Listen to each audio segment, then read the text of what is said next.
What's up is Way Up with Angela Yee, and y'all know it is election season, all right? And so I've been telling everybody, make sure you pay attention to who's running for office, know who you want to vote for, have a plan. And to that point, we have Pastor Kinloch here with us, who is running for mayor of Detroit. Welcome to the show. Thank you for having me. I'm excited to be here. Yes, and you know, Mary Sheffield's been here, Yes. a couple of times.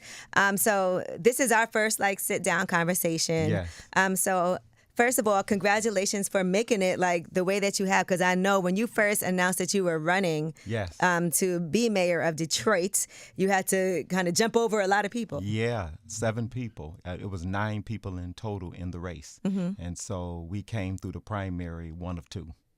And what was that decision like to even say, I want to announce that I'm running for mayor? Because I know it was a big to-do at the Fox Theater, but I know that's not a decision that's taken lightly ever. Well, I'm from Detroit, and being a part of the city, I grew up in the city where I was living in extreme poverty on the west side of Detroit. And I lived in a house with no running water, no operating utilities, no front door, no back door. And so I know what it means to live in that city where people are saying the city is on the brink of a revitalization and renaissance, but it hasn't made it to your neighborhood, your street, or come to your house. Right. And so I know what that feels like. And so that has fueled me and gave me the fire, even as a pastor, using my platform to lift an entire community of people and not as a pedestal to lift myself. And so I got in this race because we're at a critical point. You have more than 51% of the children in the city of Detroit living in poverty. You have so much poverty, it's at the highest it has been since 2017. Right. Violent crime is the second highest in Detroit in the nation. And then you talk about 3 out of 4 are just struggling to keep a roof over their head. And so this is a critical time, and we need new leadership, because if the leadership has not been working and come through for us, it's time for us to step up and stand up and do it for ourselves. If you could think about some positive things that have happened, though, because Detroit has been a city, like you said, when you think about how you grew up, but there have been positive changes, but I feel like it has to spread throughout. Definitely. From outside of the downtown, midtown area to the people who are longtime Detroiters. But what are some things that you can say, okay, there have been Definitely. When you look at downtown, being in Detroit, coming from Detroit, when you look at downtown, there have been some great things happening. The people in the city of Detroit, including myself, are excited about a lot of things that we see happening in the city. We want our city to experience a rebirth and renaissance. And so we don't have a problem with all of the good. Some good things have happened. What we're saying is that it's not good enough. We've come far, but we still got a long ways to go. And we want to see intentional and intense investment, not just in downtown and in midtown. We want to see that sprinkled throughout the neighborhoods. We want the residents to have access to the equity and the equality that they experience and they're seeing in downtown Detroit. Now, I did watch the entire debate that you had, and I know you and are you guys going to have more conversations? Yes. Before, because November 4th is when you guys deadline for voting, yes, right? First Tuesday in Detroit in November. Okay, that's our deadline here too. So I got my early voting. I tell everybody, make sure you get out and vote early if you have the opportunity to do that. Because that's one of the things that I think a lot of people weren't paying attention to. This was the first election locally that you can vote 45 days before Election Day, AV, for the mayor of the city of Detroit. Okay. And so early voting polls are open. And so it gives people an opportunity to start voting much earlier than they used to be able to. Yeah, that's important to me because anything could happen the day of. Definitely. And I would much rather feel like I got it out of the way. There's Definitely. no pressure. I know the day of, they done scheduled a meeting up here for me after work. I'm like, I don't even know if I'm going to make it home. So I'm like, I have to make sure that I do that ahead of time. So I watched that entire debate, and I know there were some things that you wanted to clarify afterward. There was a headline that the National Guard, that you were in support or would work alongside the National Guard if they were to come to Detroit. And I did watch and see what you said. So I want you to clarify what you said on that stage now. Yeah, and to be perfectly honest with you, that's the garbage of politics. When you start talking about miscommunication and misinformation.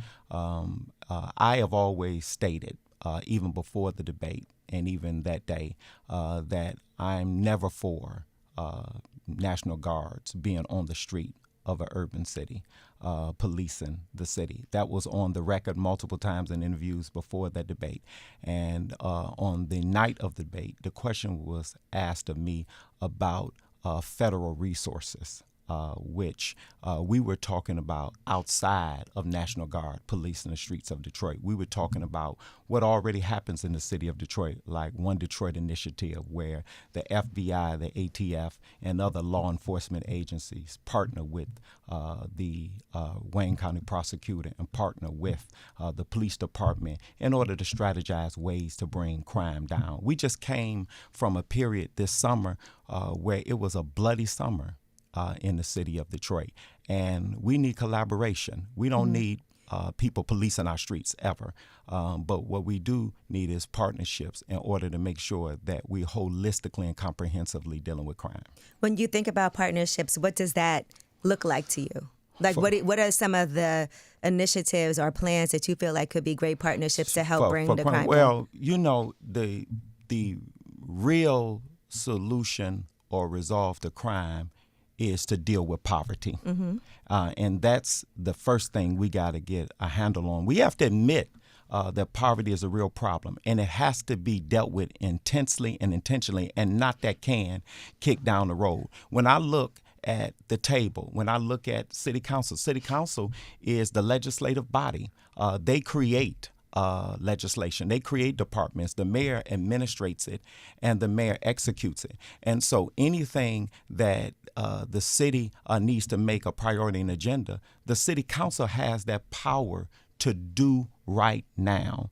And when you start boasting and bragging, and institutional leadership say, well, we've done a lot in the city of Detroit. We've done a lot in the city of Detroit, and we built $1 billion of affordable housing. The question becomes, what outside experts have we brought in to objectively measure that? What Congress have congressional hearings in order to hear from the constituents, in order to make sure that the metrics are measuring up, that it's really helping the people that are supposed to get the results. And so we have to do a better job of making sure that what we say we're doing, we actually doing. What we would do to intensely deal with poverty is, first of all, we got to start early. I would start with Children Trust Fund, making sure that every baby born in the city of Detroit receives a seed investment, and then that investment will increase every year until they get to the age of 18. They'll be able to use that money to open up a business. They'll be able to use that money to go to vocational school or to college, buy a house, or invest in their community. We also have to make sure that we open up vocational opportunities. We have high-paying competitive industries in the city of Detroit. Why are we waiting so late in order to give our residents, our children, access to those opportunities? We can start those opportunities right now. We can partner with ongoing continuous learning opportunities with colleges and vocation and skilled trades program in order to give our residents an opportunity to participate. We can open up the faith-based community opportunities. We did it at Triumph Church. We created something called Kids College on Saturday. And from 8 o'clock in the morning to 5 o'clock in the afternoon. They got breakfast, lunch, and dinner, but they were able to take over 40 different mentoring programs, STEM classes, other opportunities, and we gave them incentives because we're going to spend money to get children who get into trouble out of trouble. Why not be proactive and invest in them and making sure that we keep them from getting in trouble?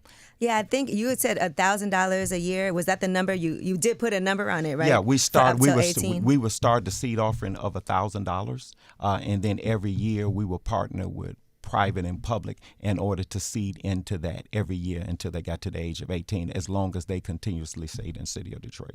Oh, okay, as long as you stay in the city of Detroit.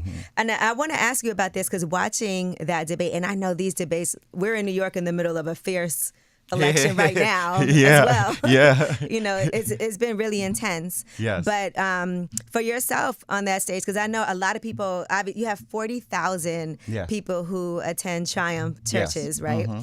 And for you to be on that stage. They don't all come at the same Sunday. Different ones. You know how they do. They don't come all on the same Sunday. But you do have 40,000. And I do want to say it is something that I feel like with the city, there's a lot of people who look at you as a leader for what you do, but then they also may not necessarily want to see you as the mayor. And I see a lot of that in the comments where it's like, he's great as our pastor, but I don't know that I want to see him in this political position. How do you respond to that? Well, I tell people one of the things that I was tutored and taught as a child, that any people that forget their history is destined to repeat it. When we think about our struggle and our fight, it has always been inclusive of the black preacher and the black church. Somewhere along the way, we've forgotten that the church is not just a place and a preacher is not just a personality that massage our miserable spots on Sunday so that we can engage in emotional release. We have a responsibility, as Dr. King tutored and taught us, to use our platform for social, political, financial, and entrepreneurial opportunities. And what benefit is it to us to be leveraging just spiritually and theologically on Sunday and watch the world decay on Monday, Tuesday, Wednesday, and Thursday? I come from a history. Detroit has always had ministers and pastors sitting at the city council table participating in politics. I'm not the first pastor that has got into it. And so what has happened is that is an argument of the opponent, that is chatter of people who are surrogates and supporters. At the end of the day, that was the argument they used when I got in the race. There's nowhere in the world that Detroiters want to see a pastor. Where out of 9 people, they made me one of those people. And a primary does not do the same thing a general do. Primary says, and it gives the opportunity from the voters to say, we have 1 or 2 people that we want to see advance to the general. And the general decides who becomes the next mayor. And I believe that argument from some of those surrogates and supporters of other people don't realize that it don't work because they gave me an opportunity to get to the general. And now the decision will be made by the voters. What have you learned from this whole, because this is way different than things you've had to do in the past. And I know this is, I've watched other elections. I remember other people running for office who are really nice people, educated, extremely intelligent, greatest intentions. But when it comes to politics, there's a lot of mudslinging that happens, and it does get people out of character. What are some things you've learned about yourself during this process? Well, I believe that environment not only build character, I believe it reveals whether or not you got any. And through this process is an extension of the work that I have been doing, because I don't believe that we're on a playground. I know that we're on a battleground. I knew when I got into this that people in politics, people want to say politics is dirty. I don't believe politics is dirty. I believe sometimes the people we allow to get in politics and we elect in politics make it dirty. I was hopefully optimistic, but not surprised at the level of toxicity that came as a result of being in this campaign, because I believe that we as a people can do more together. And Dr. King taught us that you can disagree without being verbally and violently disagreeable. You can't change other people. But one of the things that I hold true to is, but you can dictate and determine how you're going to respond. If I was an institutional politician, like so many others, the dirt and the toxicity from my camp would be so intense. But because I'm still a man of faith, I live by this principle. The founder of my faith was a man that came to save the world. and they hung him up on a cross and they crucified him. Now, if they gonna do that to him, how much less do I expect that they would try to do to me, just trying to help my community and help the world? You know, I saw you were at the No Kings rally as well. Yes. What was that experience like for you? It was a continuation to remind us that this country is not a totalitarianism. We don't reserve government and politics to aristocrats and bureaucrats. This government was built by the people, for the people, to benefit good and deliver services to people. And we need to get back to that. We need to stop believing that people are entitled to these seats and only the privileged two and few should sit in these seats of power. I like what Eddie Gall says, that professor at Princeton University, when he says on the title of his book, we have to become the type of leaders that we're looking for. And we got to hold our leaders accountable that we put in place. And so being there that day was just a reminder that all of us got a responsibility to make this country hold true to what it promised, that every man has an unalienable right to pursue happiness in his own individual way. You know, we are in the middle of this government shutdown. We don't know when it's going to end. How have you seen Detroit affected by this shutdown so far? Well, you know, whenever you start talking about resources and a community that's already been stretched thin, it doesn't make it any easier when you got employees that have got to find a way to make it do what it do without having the resources that it's accustomed to. And so it's just a microcosm of what we're going to continue to do for each other, look out for each other, because we see it happening all across the board. Long before the shutdown, we saw resources being pulled back from the state level, from the city level. And so we're going to have to continue to do what we've been doing in the past, collaborating. And that's what I've spent 27 years doing COVID. When we didn't know how our children were going to continue to learn. We stepped up and went out and bought 10,000 laptops, thousands of laptops, and distributed to the community. We went up to Mike's Fresh Market in Detroit on 7 Mile and Illinois, and we went out and said, hey, man, when you put in your order, put in an order so we can feed thousands of families on a weekly basis. And so when someone says, why would a preacher get into this? Because we're not seeing the people in the seat doing what they should be doing, because if they were, I wouldn't have to get in it. I would continue to do what I have been doing, supporting the people that were already on the field. I want to ask you this, too. I always wonder this. When people are running for office, there are certain people that you were cool with, and then you see them, maybe they're supporting another candidate, and, you know, everybody has their... Yes. So how does that affect relationships moving forward? I've always wondered that, because sometimes you could have the best, you know, thinking like, okay, this person's definitely in my corner. But then when it comes time to say, who is it that I'm supporting and who am I going to go out and say, this is who I'm endorsing, and it's not you, how does that affect things moving forward? Well, there's a political creole that I heard as a child, no permanent enemies. No permanent friends. Yeah. And so if you walk into it like that, you understand. But the other part of that is that in the life of Joseph, one of the biblical characters that, you know, I've studied, it's a reminder to us that many times you don't mean as much to other people as you think you do. And when you come to that realization, you don't take it personal. At the end of the day, I don't do good expecting that the person I did good to do good back to me. I do good because good is just a good and a godly thing to do. And so when you go through life from that perspective, you understand that you don't move based upon what you believe you're going to get in return. You do it because it's the right thing to do. And as long as I hold true to that, whatever happens in this race, we'll still be able to move past it, because all of us hopefully want to see the common good. Exactly, the lives of the people in that city get better. Right.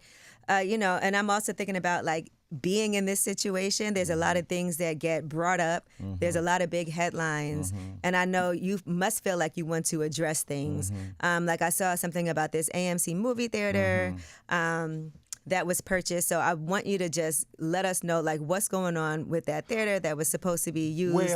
Well, what you have is, and a lot of that is just garbage. Okay. Or just flat out lies. The Triumph Church is more than 100 years of age, and we over the years have made multiple purchases. And so when you purchase a building, from a land contract perspective, when we initially purchased it, and then we later, because initially we put down a tremendous down payment, we later financed the balance of that building after we had paid much of it down. Okay. And so we financed a balance of that. We created a holding company, which I do not own, which I'm just a resident agent of, just like the church. I'm a resident agent of the church, and that's just the person that is responsible for filing the annual reports at the end of the day. That's the mere extent of it at the end of the day. And you do that in order to make sure that you protect the church and you protect the liability. It's a 200,000 square foot building on more than 20 acres. And so it's just an entity to restrict liabilities. The other thing is that when we initially purchased that, construction was $100 to $200 a square foot. Now construction is $400 to $500 a square foot. So through this process, when you start out one way, you start exploring other opportunities. And right now, we've had the building under contract for a major development. And right now, I'm entertaining 5 developments for that particular property. And so that property is still the property and the possession of the Triumph Church community. Did you anticipate all of this, like digging into everything? I mean, I know in politics, when people run for office, this is what happens. But when you're in it, it's a little different than before. Well, it's amazing to me how people just lie. And it's amazing to me. And when people say stuff coming up, we're only talking about one guy's doing this. One guy who came to our camp, and we wouldn't do this to our opponent. So he went to the opponent. So I saw that story too, Robert Davis, right? This is the same person. Everything that you see coming up is Robert Davis. And I saw he said he was planning to sue as well. Yeah, he'll see a lawyer. He's suing multiple people. He has a history of suing at the end of the day. But that instance, at the end of the day, I mean, anybody that's got a filing fee can sue at the end of the day. I always say one thing about being in business and being successful, get ready for some lawsuits. At the end of the day. I remember my first lawsuit, I was devastated. Now it's just we have to make sure, just because people and our community have to always remember, just because people say something don't mean it's true. And you have someone here that is frivolous with his claims at the end of the day. And social media gives people an opportunity and platforms to say stuff sometimes that is not just flat out true. I've had 27 years of honoring the people in that city with character and integrity. And they shot all of this even during the primary. And the people can see past the smoke in the mirrors and know who's been with them all the time. You know, you've been doing this work, the Lord's work, since you were 14 years old. Yes. Talk to me about those early beginnings, because I can't imagine being 14 and knowing what I wanted to do with my life. Well, I've always had people around me who supported me. I came up in a church that celebrated who we were as a people and as a community. And I got a sense very early that my life wasn't just lived for me. My life was called for a greater purpose and a greater intent. And it was to be used to be a benefit and a blessing to the world. And that wasn't going to come with comfort and convenience. It was sometimes going to come with much criticism. But despite the criticism, we have a calling to continue to make sure that we lift up our fellow man. And so just being around people is what motivates me to make sure we're creating those kind of environments for our children in a community. Because when we put our children in the right environments, they don't just survive, they learn how to thrive. They don't just fly, they soar. And so I'm just paying it forward. I'm just doing for other people what somebody was able to do for me. Now, if you could say this is what needs to happen the first 30 days when the new mayor takes office, what are some of the first things that you would say have got to be the priorities? Well, we want to make sure that we have the continuity of services, making sure that people know just because leadership changed that the quality of their services should not change. They should not go down. They should go up. And that's 911 calls are answered, trash is being picked up, lights are kept on. So those continuity of services should take place. The second thing is we have to create a homelessness strike force. We have to be intentional about homelessness in the city of Detroit. That can has been kicked down the road too long. The other thing we need to do is make sure we do a evaluation of our leadership to make sure that they understand that there needs to be metrics in place, and what are they going to do different? What strategies are they going to use in order to make sure they're delivering services for the people at the level that the citizens of Detroit deserve? We need to make sure we're reaching out to Lansing, we're reaching out, going to Washington, making sure that we're having conversations about where we can collaborate and where we can work together in order to improve the lives of our people in the city of Detroit. And then we need to make sure that we have the right team in place. And with that team, we want to make sure that we are bringing together, because the mayor not only can cast vision, communicate it, he can convene the table. And what I'll do is convene a table of business leaders, residents, unions, philanthropy, and create an office of philanthropy where we come together and the community participates in the reimagining of what their community looks like. All right, we like that. I wanted to also talk to you more about what has been done. What do you think about, how would you rate Mike Duggan as the mayor of Detroit and the work that he's done? Well, I'll be honest with you. Mike Duggan doesn't need me to serve as his PR person. No, I just want to know what you think of as a lifetime Detroiter.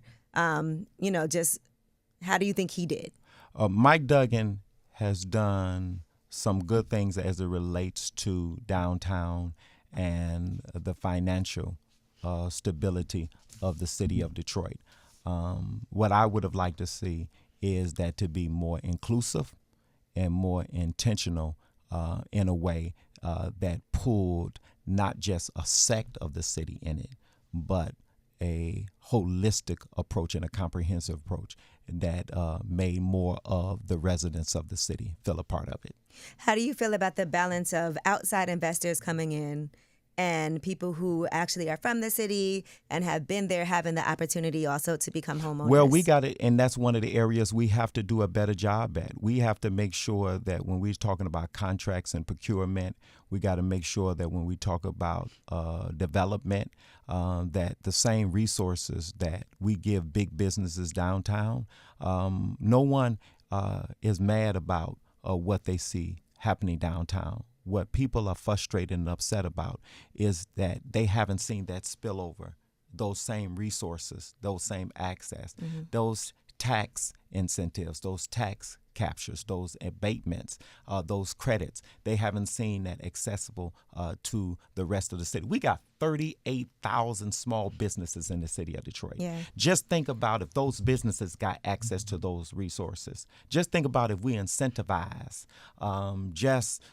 those businesses hiring one person a piece and giving them tax credits and incentives in order to do that. That would be one of the largest job growths we've seen in recent time. And so those are the kind of things that we want to do to make sure Detroit is working in a way where it's a city that benefits all. We need to build a Detroit that works for not just some, but works for everybody.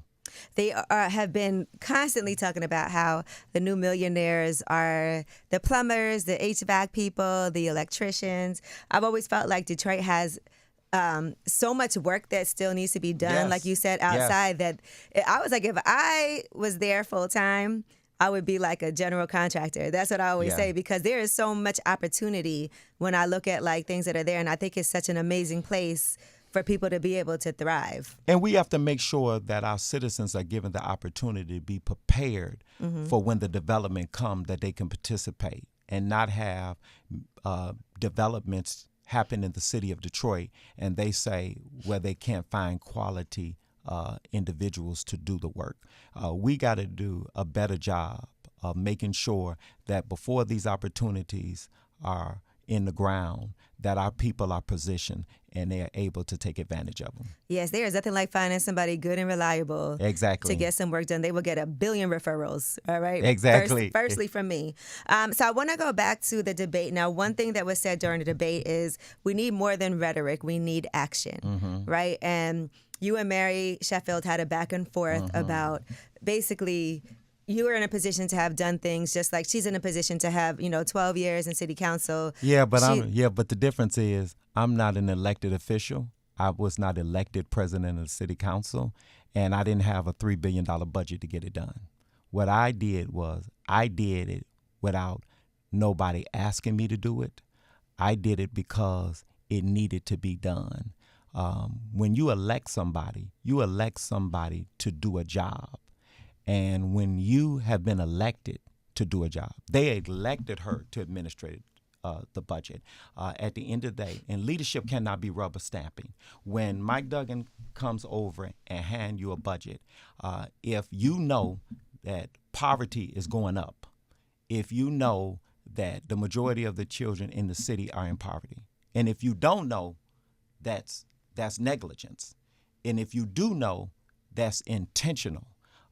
To know that is going on in the city and a budget is sent over to you and you see that the prioritization of the budget is not addressing any of that, that's the opportunity as a leader to have checks and balances in order to leverage that, in order to say we need to do some reprioritization.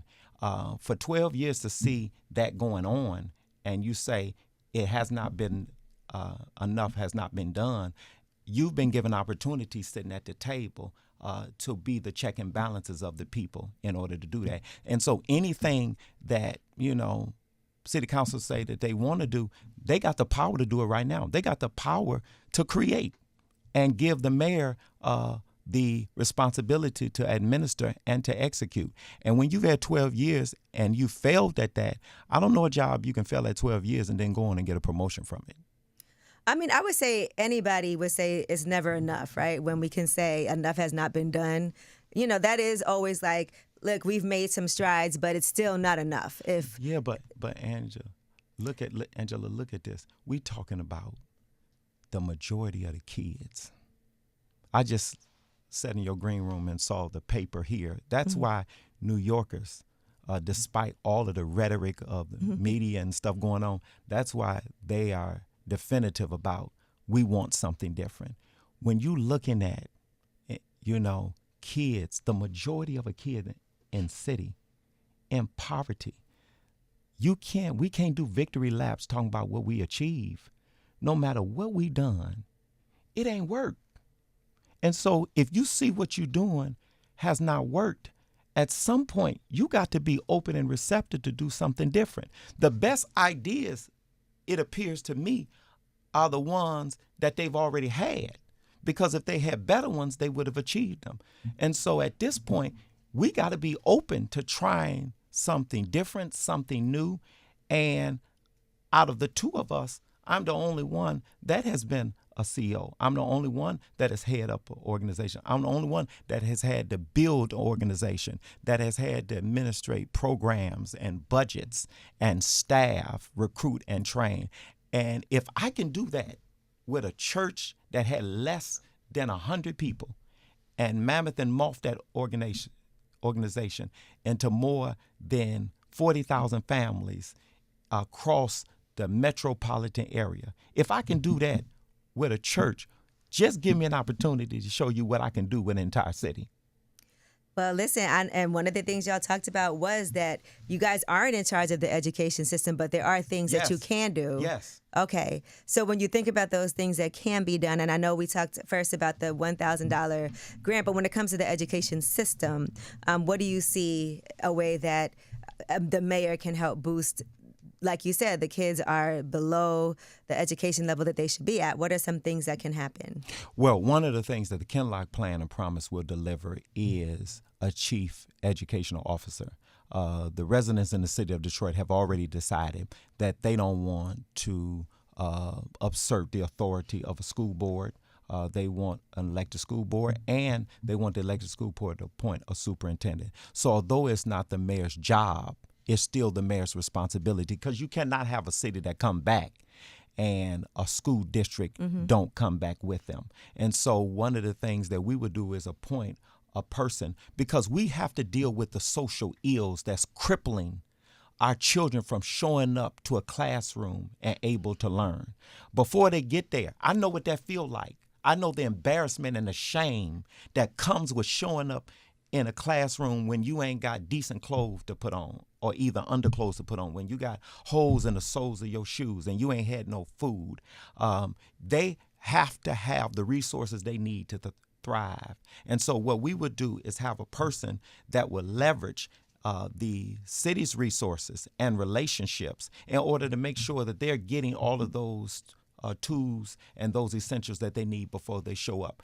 They can't show up and they live in a food desert and no grocery stores in their neighborhood. They can't show up and they don't have access to mental health professionals in order to help them and their families. They can't show up if they can't make it to school safe because they are living in crime infested areas and along their route. They can't make it to school if they don't have adequate and reliable transportation. And so there's so many things. They can't make it if they don't have housing. They can't make it if their family don't have resources. So what the chief educational officer would do would be not just wait till they get to the school. They will make sure that we are making sure that intentional programs are put in place to give them the comprehensive assistance and their family comprehensive assistance they need, so that they can show up in a way that they can win every time. All right. Well, listen, again, people can vote now, right? They can vote. They can vote right now. They can vote for Solomon Kinloch right now. Well, Pastor Kinloch, it was a good sit down. Thank you for coming by. Thank you. It's my honor to be here with you. And spending some time with us today. We'll be keeping our eye on everything that's been going on. I appreciate you. Thank you for the invitation. Of course. No, it's our pleasure. All right. It's way up.